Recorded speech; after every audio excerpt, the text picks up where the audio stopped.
আজকের গল্প নিথর নদীর ঢেউ। লিখেছেন ডাক্তার আনোয়ারুল হক। সন্ধ্যার আকাশের রক্তিম সূর্যের আভা ধীরে ধীরে লাল হয়ে আসছে। নদীর জলে তার প্রতিফলিত আলো গোধূলির নরম আলোকে আরো গাঢ় করে তুলেছে। এ যেন নিথর নদীর বুকেও এক অদ্ভুত নীরবতার ঢেউ খেলে যাচ্ছে।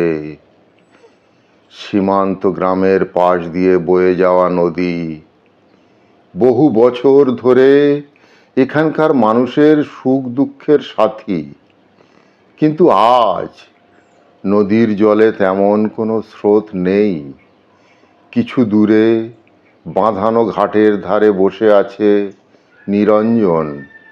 বয়স তার 50-এর কোঠায়, মুখ ভর্তি সাদা দাড়ি, চোখে এক অদ্ভুত শূন্যতা। গ্রামের মানুষ তাকে চেনে একাকী হিসেবে। নিরঞ্জনের স্ত্রী বছর 5 আগে চলে গেছে এ পৃথিবী থেকে। সন্তান ছিল না তাদের।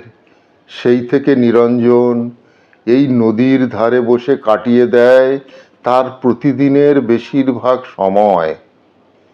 নদীটা যেন নিরঞ্জনের নিজেরই প্রতিচ্ছবি।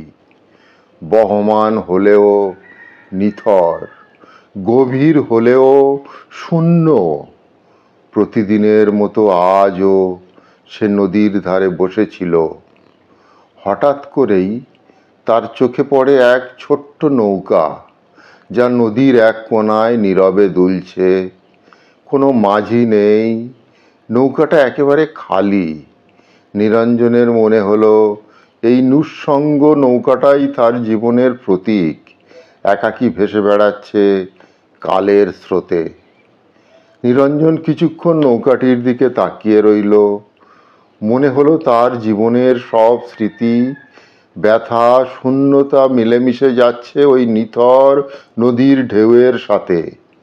হঠাৎ করে নিরঞ্জন উঠে দাঁড়ালো। জীবনের প্রথমবারের মতো মনে হলো এই নদী তার কথা শোনে, বুঝতে চায় তার একাকিত্ব। সে ধীরে ধীরে পা বাড়ালো নদীর জলের দিকে। জলে পা দিয়েই সে অনুভব করলো যেন কিছু একটার জন্য সে অপেক্ষা করছে। জল ঠান্ডা, কিন্তু তার মধ্যে এক অদ্ভুত সান্ত্বনা রয়েছে। নিরঞ্জনের মনে হলো এই সান্ত্বনা তার জীবনের সব দুঃখ কষ্ট ভাসিয়ে নিয়ে যাবে। কিছুক্ষণ জলের মধ্যে দাঁড়িয়ে থেকে সে নৌকাটির দিকে এগিয়ে গেল। নৌকায় উঠে সে নদীর দিকেই তাকিয়ে রইল।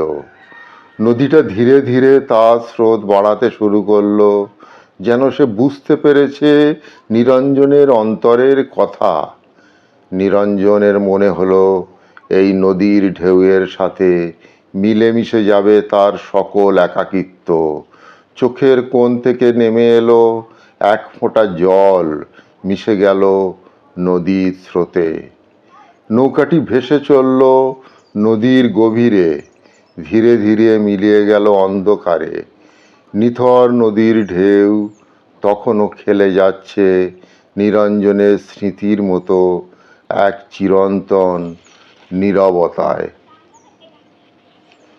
সুপ্রিয় দর্শক, এই ছোট্ট গল্পটি যদি আপনাদের ভালো লেগে থাকে, এই চ্যানেলটিকে সাবস্ক্রাইব করে রাখতে পারেন, আর ভিডিওটিকে লাইক ও শেয়ার করুন। ভালো থাকুন, সুস্থ থাকুন।